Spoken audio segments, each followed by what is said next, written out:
Olá! Para quem está na jornada da certificação CPA 20, este é o lugar certo. Vamos mergulhar fundo no módulo 7, o de renda variável, que a gente sabe que tem um peso grande na prova. A nossa missão aqui é bem clara: transformar cada um desses conceitos em um ponto a mais para sua aprovação. Então, vamos lá! Bom, o nosso roteiro para dominar o módulo 7 está dividido em 5 partes. A gente começa pela fundação, o que é renda variável, e vai subindo degrau por degrau. Vamos falar de ações, dos direitos de quem investe, da governança e, por fim, das grandes operações de mercado. É o caminho completo para não deixar nenhuma dúvida para trás.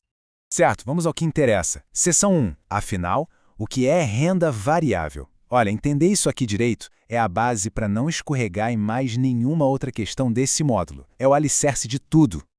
A primeira pergunta que pode aparecer na prova, e que é a mais fundamental de todas, é justamente esta. Qual é a grande diferença entre investir em renda fixa e em renda variável? Parece óbvio, né? Mas os detalhes fazem toda a diferença. E a resposta está toda em uma única palavra: previsibilidade. Na renda fixa, o nome já entrega. A remuneração é combinada antes, é previsível. Já na renda variável, o retorno é uma completa incógnita. Ele vai depender totalmente das condições do mercado, do humor dos investidores, do desempenho da empresa. O ponto-chave é esse: de um lado a previsibilidade, do outro a incerteza. Então, para a prova, a definição que a gente precisa ter na ponta da língua é essa: renda variável é um tipo de investimento sem retorno garantido. E o grande palco onde tudo isso acontece é a B3, a nossa bolsa. Seja no mercado primário, que é onde as ações nascem, digamos assim, ou no secundário, onde elas simplesmente trocam de mãos entre quem investe. Agora a gente vai para a seção 2 e ver como isso funciona na prática. Vamos decifrar o principal ativo desse universo todo: as ações. O que é uma ação, no fim das contas? Pensa nela como se fosse um pedacinho bem pequeno de uma empresa gigante. Ao comprar uma ação, a pessoa se torna sócia, ou seja, dona de uma fração daquela companhia. É um conceito simples, mas muito poderoso. Agora, um ponto que é batata de cair na prova é a diferença entre os dois tipos principais de ações. A ação ordinária, a famosa ON, dá direito a voto nas assembleias da empresa. O foco aqui é o controle. Já a ação preferencial, a PN, abre mão desse poder de voto em troca de ter prioridade na hora de receber os lucros, os dividendos. É uma escolha clara entre poder e proventos. E quando a empresa resolve misturar tudo num pacote só, aí nascem as units. Elas são basicamente certificados que combinam diferentes tipos de ativos. O mais comum é um combo de ações ON com ações PN. É uma forma de oferecer o melhor dos dois mundos, por assim dizer. Vamos avançar para a seção 3 e entender como essa posse de um pedacinho da empresa se traduz em benefícios reais. Vamos falar sobre direitos e as formas de remuneração. Na prática, o que se ganha sendo acionista? Bom, existem duas formas principais de receber dinheiro da empresa. Os dividendos, que são a distribuição direta de uma parte do lucro, e muita atenção aqui, são isentos de imposto de renda para a pessoa física. E tem também os juros sobre capital próprio, o JCP. É uma forma alternativa de remunerar, só que aqui tem cobrança de 15% de imposto retido direto na fonte. Essa diferença de tributação é um ponto crucial para a prova. Outro direito que é fundamental conhecer é o tag along. Pensa nele como um escudo de proteção. Se o controle da empresa for vendido para outra pessoa, o tag along garante que os acionistas minoritários, os pequenos, também possam vender suas ações por um preço justo, basicamente pegando carona no negócio do controlador. E qual o tamanho dessa proteção? Por lei, o mínimo é este aqui, 80%. É um número para memorizar.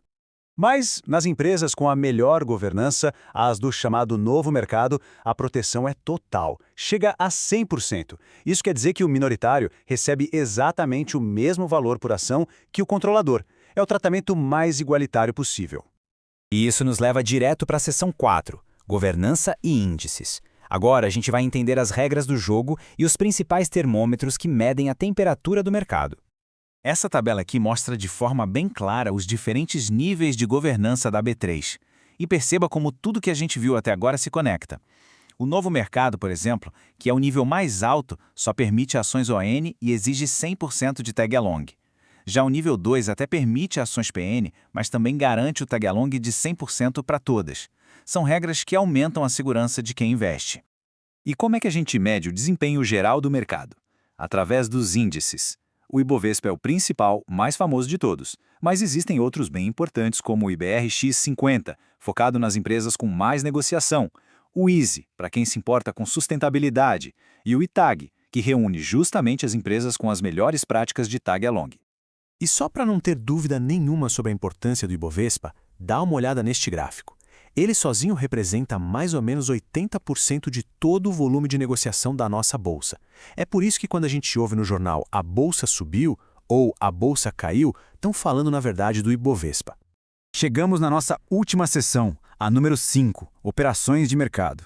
Aqui, vamos entender os movimentos de entrada e saída de empresas da bolsa e também como acessar mercados lá de fora. Como uma empresa vira pública? Através de um IPO, a oferta pública inicial. O processo todo pode ser resumido em 3 grandes etapas. Primeiro, a empresa anuncia a oferta. Depois, ela faz o que o mercado chama de book building, que é basicamente uma pesquisa para ver o interesse do pessoal. E com base nisso, ela define o preço final de lançamento da ação. E para sair da bolsa ou diminuir as ações em circulação, aí temos 2 operações bem comuns. A OPA, ou oferta pública de aquisição, acontece quando o controlador ou um terceiro quer comprar as ações dos minoritários, muitas vezes para fechar o capital da empresa.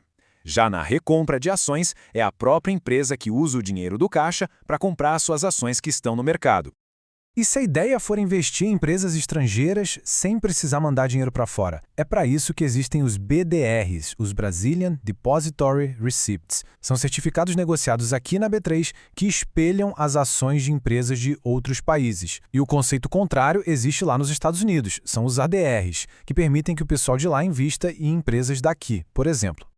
E um ponto super importante, que é uma mudança recente e tem cara de prova, desde 2020 o acesso aos BDRs ficou muito mais fácil.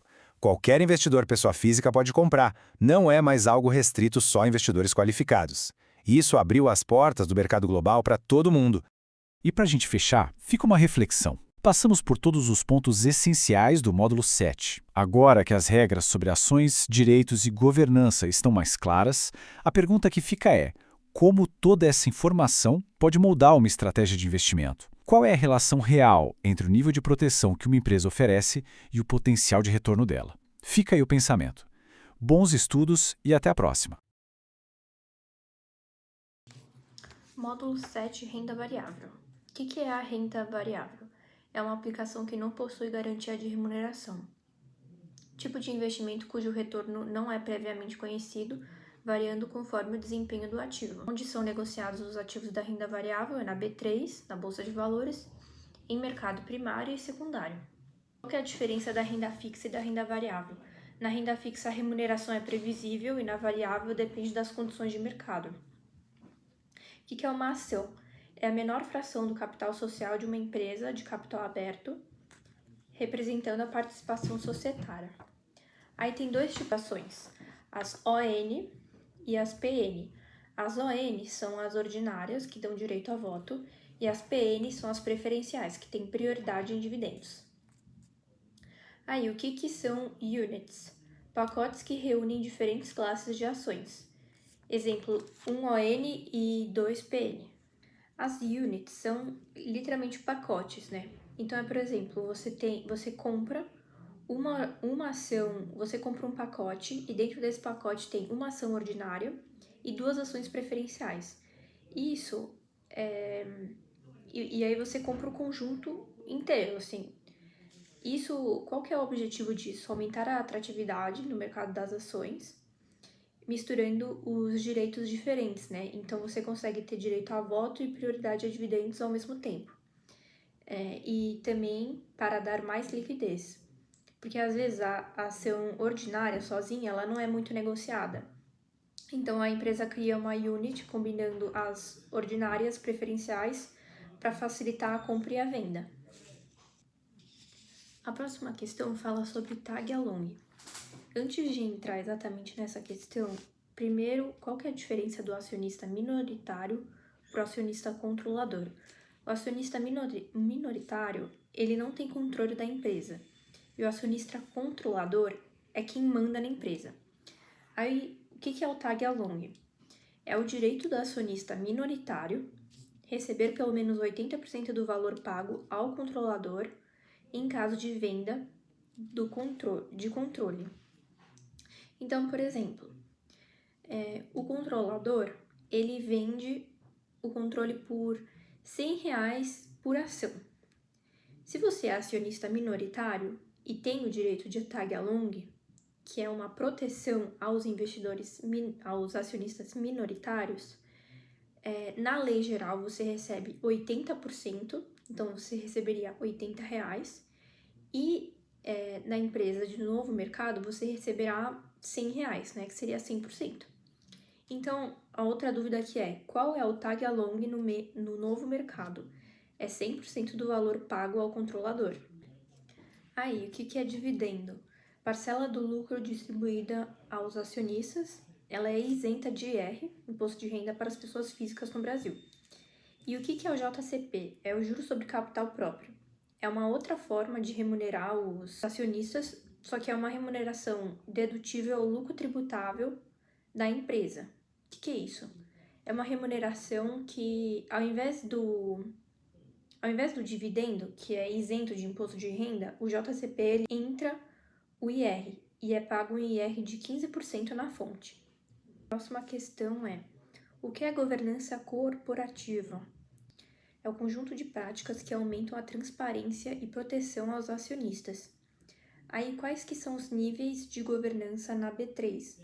Nível 1, nível 2 e novo mercado. Aí tem uma tabela assim que muda, né? Os tipos de ações permitidas, o tag along muda, o conselho de administração, direito de voto dos preferencialistas, transparência, padrão contábil e adesão. Acho que o que tem que lembrar é o nível de transparência. O nível de transparência ele é crescente, então ele é menor no nível 1 e ele é maior no novo mercado.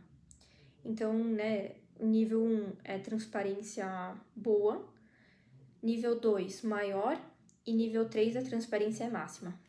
O que caracteriza o novo mercado? Empresas só podem emitir ações ordinárias, tem 100% de tag along e o conselho de administração independente. Aí, o que diferencia o nível 2? Permite ações ordinárias e preferenciais, mas garante um tag along de 100% para ordinárias e 80% para as preferenciais. Próxima questão é sobre o Ibovespa, que é o principal índice da Bolsa de Valores. Ele mede o desempenho das ações mais negociadas, representando cerca de 80% do volume total. Então, se o índice cai é porque teve menos movimentação na bolsa, e se ele sobe é o oposto. Aí, o que é o IBRX50?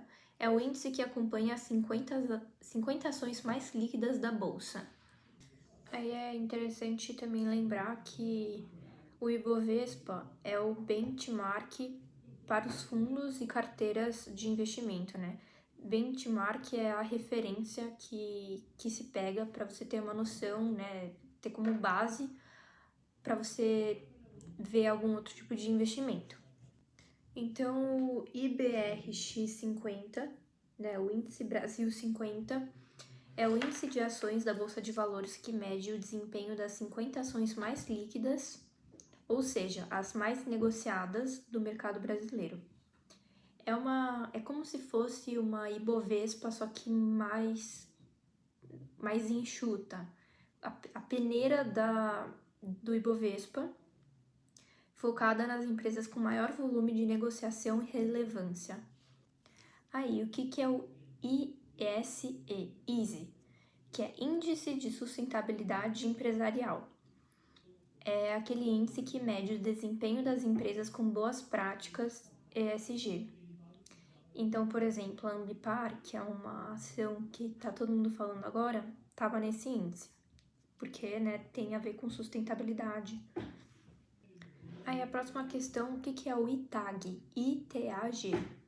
É o índice de ações com melhores práticas de tag along. A sigla significa Índice de Ações com Tag Along Diferenciado, que é aquele índice da Bolsa de Valores criado para medir o desempenho das empresas que oferecem maior proteção aos acionistas minoritários. Geralmente, as empresas listadas no novo mercado que oferecem 100% de tag along costumam fazer parte desse índice, do ITAG. Bom, próxima questão. O que é IPO? Initial Public Offering. Oferta pública inicial. É quando uma empresa vende as ações pela primeira vez na Bolsa de Valores. Então, é o processo no qual a empresa abre seu capital e passa a ter as suas ações negociadas na Bolsa, na B3, pela primeira vez. Aí, depois do IPO, tem uma coisa que se chama book building, que é o processo de coleta de intenções de compra para definir o preço de lançamento no IPO. Porque dependendo da oferta, né, o preço vai ter um certo valor. Vai depender de quem vai comprar e de quem vai vender. Então, o que é o OPA? É a oferta pública de aquisição. É quando o controlador faz a proposta para comprar as ações do minoritário. Então, isso é o oposto do IPO. Em vez da empresa querer vender as ações no mercado, esse OPA serve para retirar as ações de circulação ou concentrar o controle. O que é a recompra de ações? É quando ocorre uma operação em que a empresa readquire as suas ações, reduzindo o número em circulação. O próximo tópico é BDR e ADR. O BDR, a sigla é Brazilian Depositary Receipt, que é Depósito de Recebível do Brasil, que é quando você investe no exterior sem sair do Brasil. É um certificado negociado no Brasil que representa as ações de empresas estrangeiras.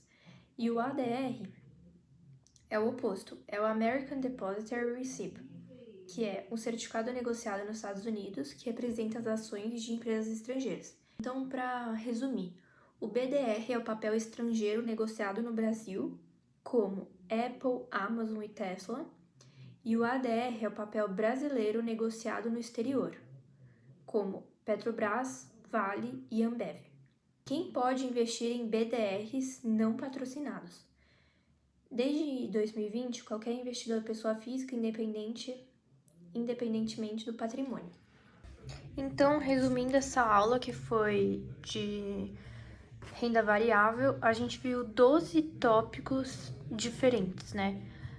A unit, que é o pacote, o tag along, que é a proteção do acionista minoritário, dividendo, que é o tipo de remuneração ao acionista, JCP, outro tipo de remuneração, só que índice de IR, e Bovespa é o índice que a gente tem de referência, IBRX é o índice que acompanha as 50 ações mais líquidas, o ISE é o índice de sustentabilidade empresarial, o ITAG é o índice das ações com melhores práticas de tag along, IPO, a abertura na bolsa, o OPA é a oferta pública de aquisição, BDR é quando você investe no exterior sem sair do Brasil, e o ADR, o inverso.